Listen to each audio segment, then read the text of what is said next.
Hi, everybody. I just want to talk about the new disciplinary point system that we put in place. And so the why behind it is that we want to make sure that our culture is healthy. And one of the ways to do that is making sure that we're being consistent as far as our standards go, and then our accountability, making sure we're holding ourselves and each other accountable for those standards. And so I'm going to start by just talking about uniforms. And so the first, we're going to go from your feet all the way up to your head. The first part's going to be black or gray socks. As well as your non-slip shoes. For directors who are wearing business casual on certain days, they are allowed to have different color socks as long as they're dress socks.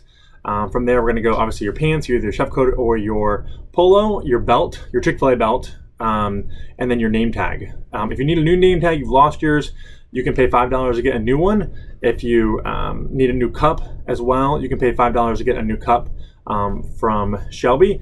And if you have a name tag that's broken, feel free to bring it back in and we can replace that for free as long as you have your first name tag that you were issued. Going up from there, for guys, you can be clean shaven. You can have a neatly trimmed mustache, but everything else must be clean shaven. For everybody, earrings, you can have 2 earrings somewhere in the ear, no nose rings, and no other piercings on your face. The earrings cannot be hoops or dangle, they have to be studs. As far as the hair, for girls or guys that have long hair, has to be back and up. Obviously in the kitchen you have to wear a hairnet or a hat or a visor, something to keep the hair out of your face and out of the food. And then the last thing is going to be nails. And so just making sure that no fake nails in the restaurant whatsoever.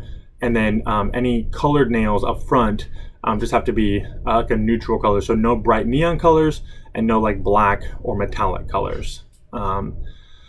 That covers most of uniforms. The second thing we talked about in the disciplinary policy is going to be just attendance and punctuality. And so if you see, I'll post the policy after this video, but it just kind of goes up based on the problem and the violation. And so the more serious the violation, the more points you get for any certain violation.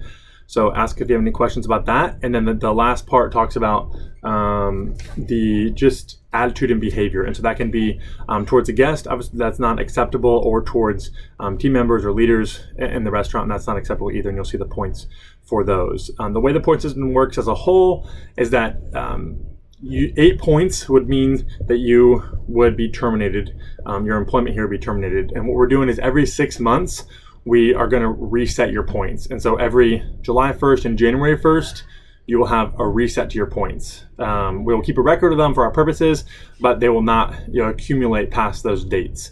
And so this first part obviously is not going to be 6 months, because we're going to go from this last Monday to December 31st. And so it's going to be a little bit of a trial run for us to see how things work, and for everyone on the team to get used to the point system. So it's about half the time of a usual length in terms of that time frame. So if you have any questions about that or anything else that I've talked about today, or the point system in general, please come talk to myself or a director, and we'd love to help. Thank you for all that you do each and every day to make our restaurant better. I'm excited for the future of Chick-fil-A Greenmount Commons. Thank you all.